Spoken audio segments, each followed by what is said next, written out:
بسم الله الرحمن الرحيم له ملك السماوات والأرض يحيي ويميت وهو على كل شيء قدير هو الأول والآخر والظاهر والباطن وهو بكل شيء عليم. أعوذ بالله من الشيطان الرجيم. بسم الله الرحمن الرحيم. الحمد لله رب العالمين بارئ الخلائق أجمعين، ثم الصلاة والسلام على سيدنا ونبينا ومولانا أبي القاسم مصطفى محمد صلى الله عليه وآله أجمعين وأصحابه المنتجبين. أما بعد، قال الله تعالى في كتابه الكريم: إن الدين عند الله الإسلام. Respectable audience, distinguished listeners, and honorable viewers, Assalamu alaikum wa rahmatullahi wa barakatuh. Today, God willing, we are going to talk about some of the problems or doubts that have been raised on design arguments. You know that in the previous session we talked about an important theological argument called the design argument.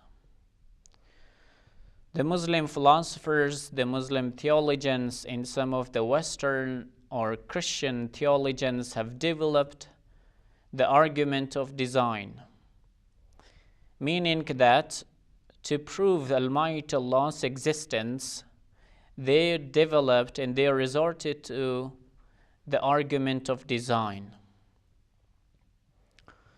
So the design argument implies and signifies that there is a divine designer behind the universe.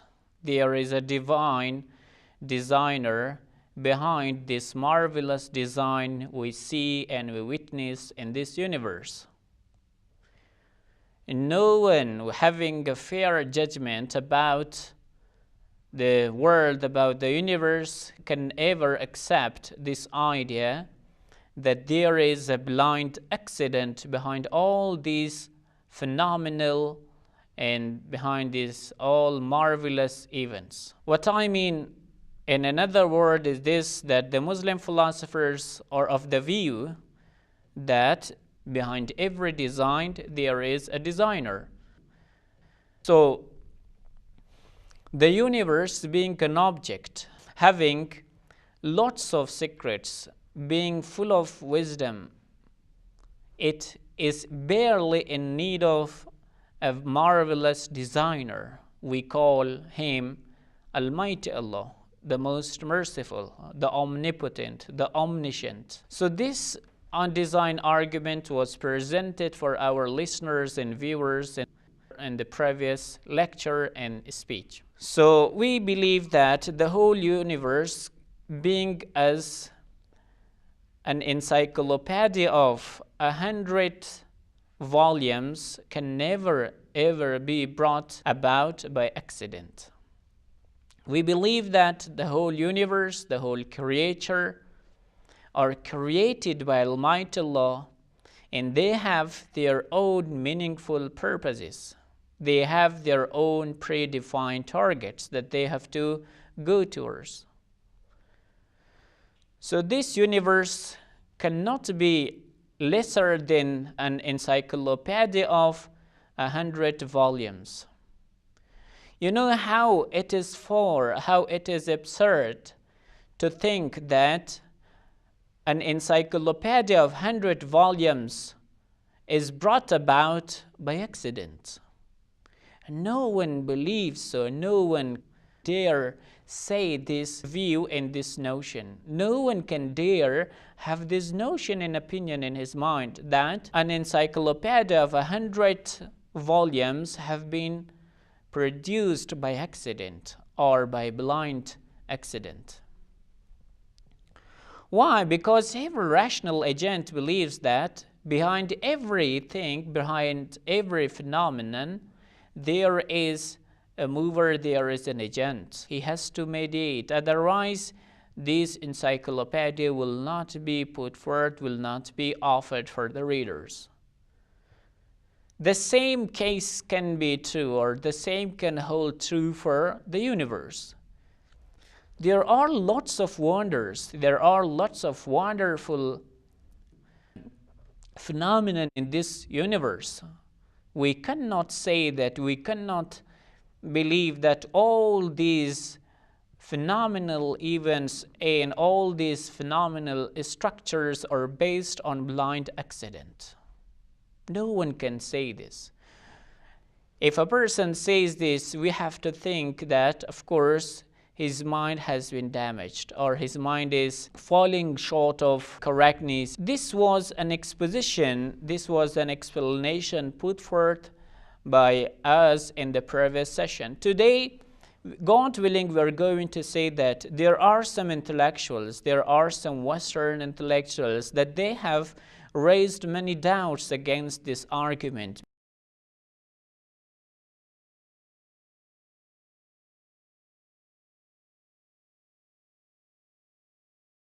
لا إله إلا هو الملك القدوس السلام المؤمن المهيمن العزيز الجبار المتكبر سبحان الله عما يشركون والله الخالق البارئ المصور. One of those prominent scholars that has raised many doubts against the design argument is David Hume. You know that David Hume is one of the most influential philosopher and scholar in the Western literature and the Western philosophy. So he is a great man. He is a man that has been extraordinarily influential amongst all the empiricists, amongst all the people who have come from the Renaissance onward. So one of the most important figures who has raised doubts about the design argument is David Hume, a Scottish intellectual. So let's see what are those counter-arguments he has raised in this regard. So one of the most important counter-arguments he has raised in this regard, that is that it is a faulty analogy. It is not an argument. He believes that when we see order, when we see design in our own human-made objects, in human-made artifice, then we deduce, we infer that the whole universe and the natural objects too have design and order. Till here he accepts. But he says to generalize that if human-made objects have design and order and behind these objects are rational designers such as human, it does not necessarily imply that behind the natural objects there should also be a designer. Who says this? According to him. Once again, I will try to explain what is his counter-argument in this respect. He believes that there is a faulty analogy between human-made objects and that of the natural objects. So this analogy does not necessarily signify and connote this important fact that if there is a rational designer behind human-made thoughts, behind human-made objects, there should be a rational designer behind the natural objects. He says this is a faulty analogy. In his famous book, he has this argument, that when he was around making the history of natural religion, he was working on his dialogues concerning natural religion, which appeared in print 2 decades later. So he in this book believes that the exposition or the explanation made by the theologians, that does not satisfy, or that does not these explanations do not convince me or others like me to generalize that human-made objects are because of the rational agents behind. He says that if the theologians believe that there is a rational agent behind the human-made objects, and the same case is true for the natural objects, he says this is a faulty analogy. This analogy should not be made. Why? Because in Aristotelian logic, that we cannot derive, we cannot conclude, or we cannot draw conclusion from particulars. The conclusions should always be made out of general concepts, not those particular concepts. He says that, of course, if there is design in human-made objects, I believe we agree that there is a designer, there is a rational designer behind these objects. For example, looking at the city of London, having skyscraper buildings, having wide and lengthy highways and roads, water system, electricity, everything is prepared. If we think that all these are made out of accident, or all these are the output of blind accident, for sure everyone would laugh at our rationality, and they think that we are making absurd judgment. But the subtle difference Hume points at, that is, that this generalization is not true. To say that, for example, if animal instinctively loves its child, or if it is said that the newly born child sucks his mother's milk, all these are due to the divine design. This is not true, according to him. He believes this conclusion that they have drawn, that does not make us convinced, that does not make us believe that there is a divine designer behind the universe. This is the first counter-argument he makes. The second counter-argument, the second doubt that he raises in this respect, that is, the human are having less knowledge about the universe. They have made an incomplete survey. According to Hume, he says, that the scholars and the theologians believe that the universe is full of order and design, full of design and art, while they have not made sufficient survey about this universe. There might be some chaotic places, there might be some chaos, there might be some places that we do not witness order in art or design. So if you are true on your first sentence, then the next sentence should not be true, because we do not witness and see any design in art in those places. So what do you say then? This is the second counter-argument, or this is the second doubt Hume raises about or against the design argument. إن الله يأمر بالعدل والإحسان وإيتاء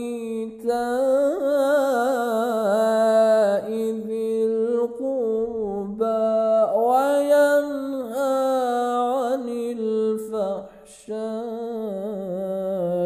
والمنكر والبغي يعظكم لعلكم تذكرون. The third argument that Hume poses against the design argument is that if there is similarity between our deeds and that of Almighty Allah, then Almighty Allah should be like human. And everyone should believe in anthropomorphism, while this is not true. None of the theologians believe anthropomorphic concepts, that Almighty Allah or God should be same as that of the human. None of us believe this. So according to him, this conclusion that the people or the scholars make out of the design, that there is a rational designer behind the universe, so it implies that Almighty Allah's deeds should be like that of the human. And it means that we should believe in anthropomorphism. While none of the scholars, none of the theologians believe so, that Almighty Allah should be the same as the human. So what are the responses for these arguments that have been raised by David Hume? Once again, I try to explain the design argument for our listeners.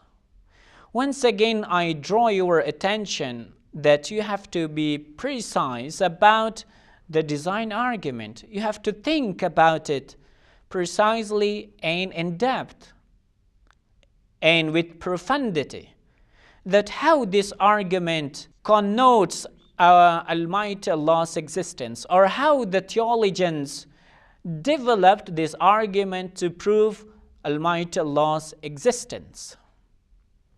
You know that behind every marvelous architecture, there is a wonderful mastermind engineer. No building or no structure of a high quality architecture or a good map that is not made out of accident, that is not made at random, that is not made by blind accident. It is something true. Every one of us accept, every one of us believe that it is true. That behind every marvelous architecture, there should be a smart, a clever engineer. We have also made this exposition that the universe can be assumed like or as an encyclopedia of 100 volumes. How absurd is that we should think this encyclopedia of 100 volumes is created by its own self, it existed by its own self, or no author has written, but it has been created, it has been put forth out of random. How absurd this is to believe. The same is true for the universe. We believe that the universe contains limitless wonders, limitless, marvelous, phenomenal, we can say, points that every one of us think about and ponder about. Even a very short leaf out of the tree, that when it comes down, again, for a person who is very much rational, this leaf contains precious and priceless points about Almighty Allah's existence. Leave aside those galaxies, leave aside all those wonders that we can witness in a bee's life. in a social coexistence or in a socially, we can say, modernized life that a bee has, of course, that cannot be thought that it is made out of random. Here, a very nice point should be touched, that is, that according to the Grand Ayatollah Jawad Amuli Hafadahullah, he says that for sure, instead of using the word of nature, that sometimes it is thought that the nature does not have any creator, we should use the word of creator, not nature. Creature implies that there is a creator, while nature sometimes comes, and many of the people believe that, okay, the nature is nature. It has come out of accident without having any creator behind. To omit or to delete this fallacy, we should firstly use the word of creator instead of the nature. We had this conclusion that whenever we see any wonder, whenever we see any marvel, whenever we see that there is a stunning point that you are getting astonished looking at, of course at that time or at that place or spot there is a designer behind. Everywhere or wherever you think, if there is a design, you should be sure that there is a designer. This is a law, and this is not something particular. This is something general. This is the first response that can be given to David Hume's counter-argument when he says that you have come in Aristotelian logic, we should always come to conclusion from general concepts rather than particular. So here also we say that when we draw conclusion in design argument, we have made some general law, we have made some general rules, and that is, wherever or whenever you find a wonder or a matter of wonder, a matter that causes your wonder, at that time you should be sure that there is a designer. Making no difference, this wonder comes in human-made objects, or that is in the natural-made objects, or in that is in the divinely created existence. According to the Muslim philosophers, the universe, being the divinely created being, contains and encompasses a huge amount of priceless points or priceless and precious wonders. When the wonder is there, we should think that there is a designer behind this, making no difference. It should be a human designer or that should be a divine designer. It is a general law. This law will never ever be repudiated or nullified.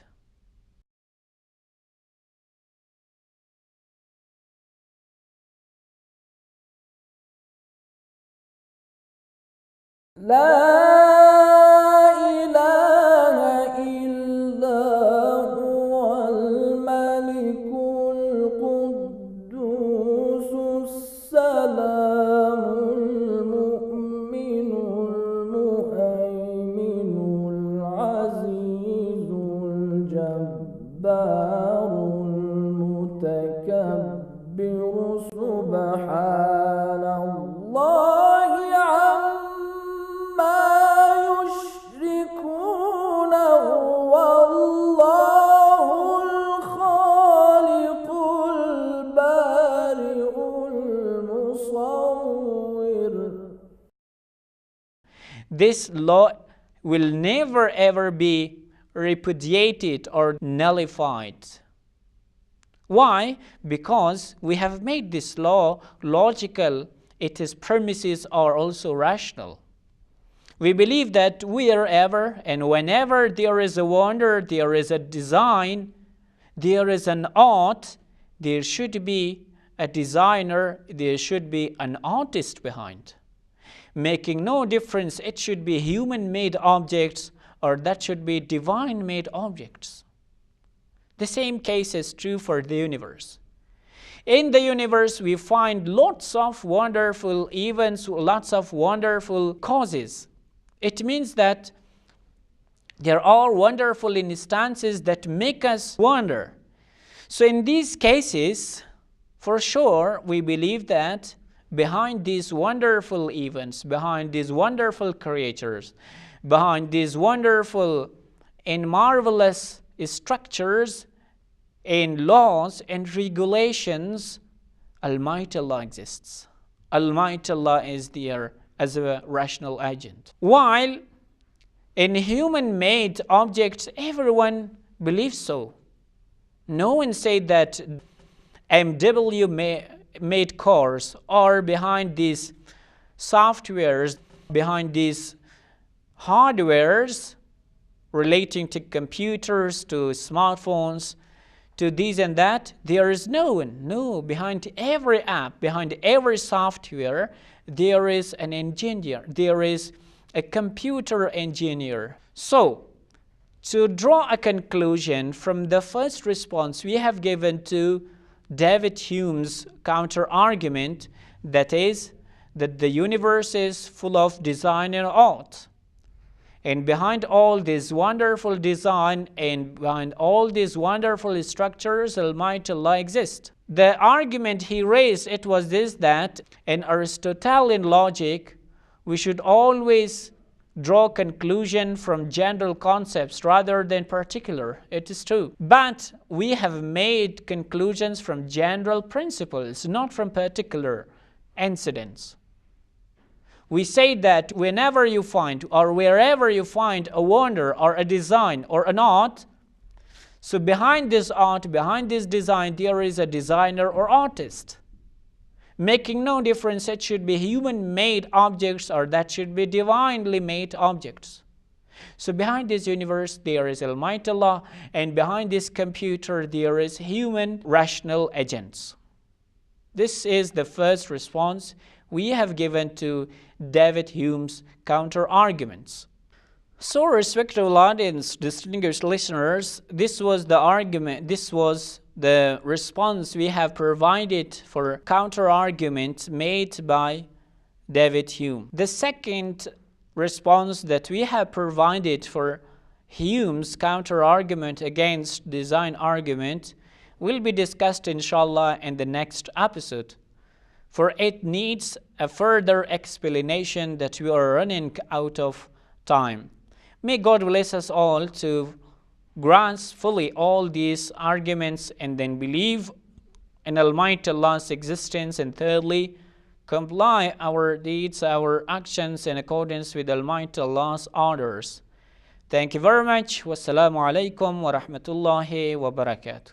اللهم انفعنا بالعلم وزينا بالحلم وجملنا بالعافية وكرمنا بالتقوى إن وليي الله الذي نزل الكتاب وهو يتولى الصالحين.